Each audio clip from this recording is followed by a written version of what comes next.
तो hello and welcome back to my channel दोस्तों। स्वागत है तुम्हारा मेरे नए वाले वीडियो में। मेन समझ चुके होगे कि क्या बारे में बात होने वाला है थंबनेल देख के कि रॉ मार्क्स। मेरा रॉ मार्क्स कितना था, मेरा नॉर्मलाइजेशन में कितना पड़ा था, मैं क्वेश्चंस कितने अटेम्प्ट करके आया था, और ये सब चीज़ जो कि मार्क्स है वो मैं कितने घंटे पढ़ता था CBT 1 के टाइम, CBT 2 के टाइम और साइको के टाइम मेन कितना मैं प्रैक्टिस सेट वगैरह लगाता था।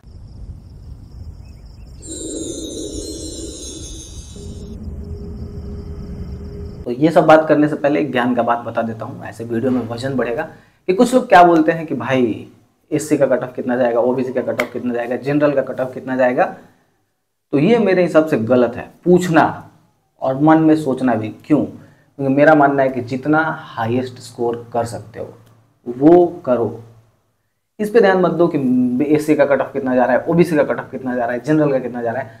भाई मैं कितना मेहनत कर सकता हूँ उतना करो, वो हाईएस्ट। और मेरे एक टीचर बोलते थे कि अगर कोई ये कर रहा है कि 50 नंबर मेरा आएगा तो उसमें से 10 घटा लो 40 नंबर आएगा, तो कट ऑफ का सोचोगे ना तो बाहर ही रह जाओगे। इसलिए और अभी जिस हिसाब से कंडीशन है हाईएस्ट कितना मैं अचीव कर सकता हूँ वो सोचो।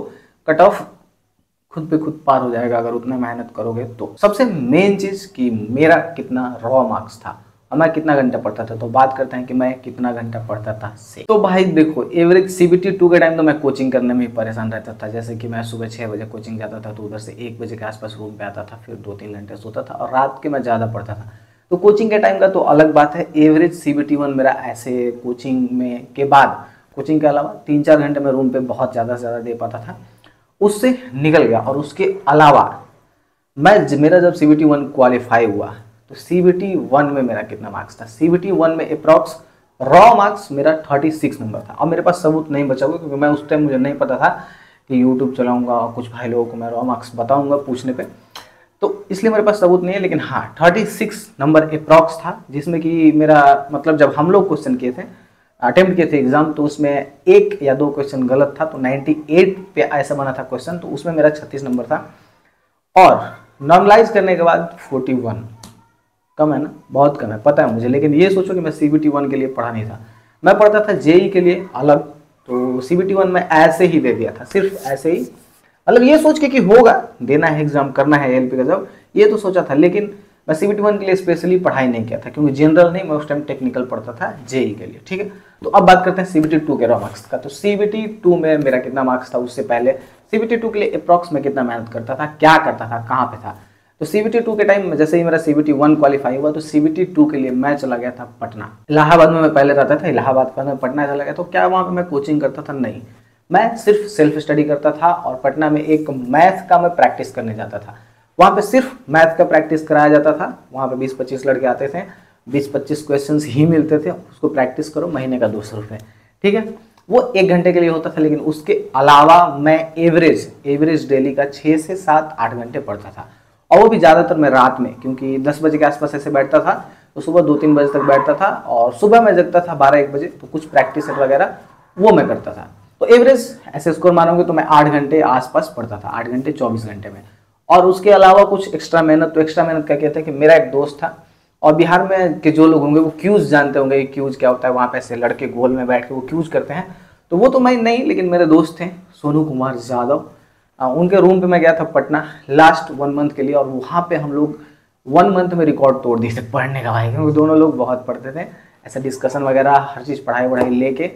उस टाइम पे मेरा 12 घंटे 10 घंटे एक आराम से होता था, आराम से 12 घंटे 10 घंटे होता ही। तो CBT 2 में मैं अटेम्प्ट कितना किया था, तो मुझे याद है कि मैं 76 के आसपास अटेम्प्ट किया था। और उसमें से मेरा गलत कितना हुआ था, तो गलत हुआ था मेरा 9 नंबर के आसपास। 9 नंबर में से 3 नंबर और माइनस कर लो, तो उसमें से 9-3 12 नंबर के आसपास मेरा माइनस हो जाता है।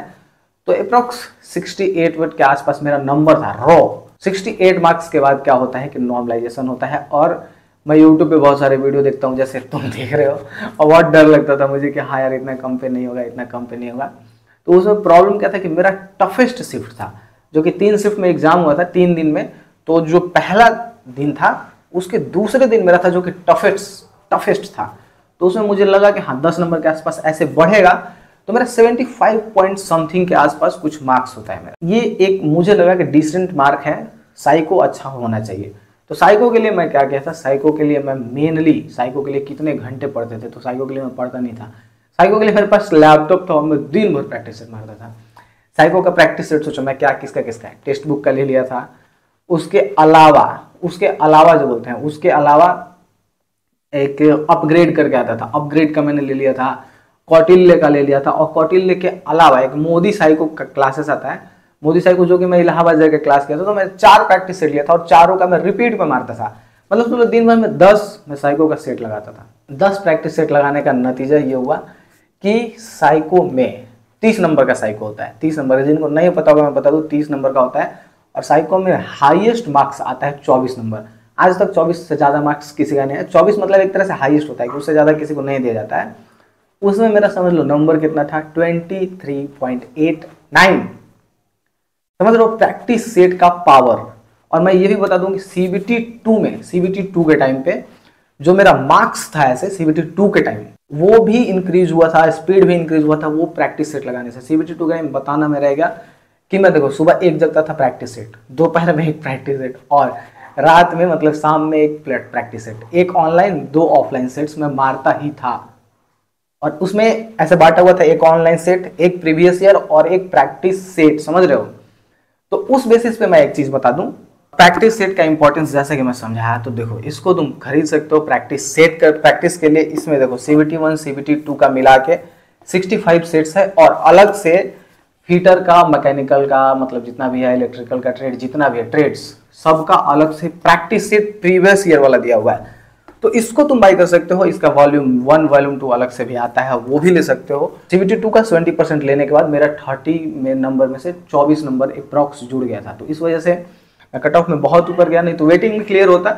साइको में इतना अच्छा नंबर नहीं होता, तो लेकिन फिर भी अच्छा खासा नंबर आया साइको प्रैक्टिस करने की वजह से, CBT 2 प्रैक्टिस करने की वजह से। और एक मेन चीज लास्टली अब उस पर डिस्कस कर लेते हैं कि लोग सोच रहे हैं कि इस बार कट ऑफ कितना जाना चाहिए, कितना ज़्यादा जाएगा, क्योंकि मेरा टाइम 60,000 वैकेंसी था और अभी वैकेंसी कितना है, अप्रॉक्स 5700।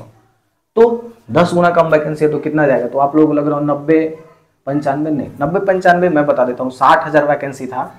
तो जो ऐसे टैलेंटेड लोग उस टाइम है वैसे टैलेंटेड लोग अभी हैं।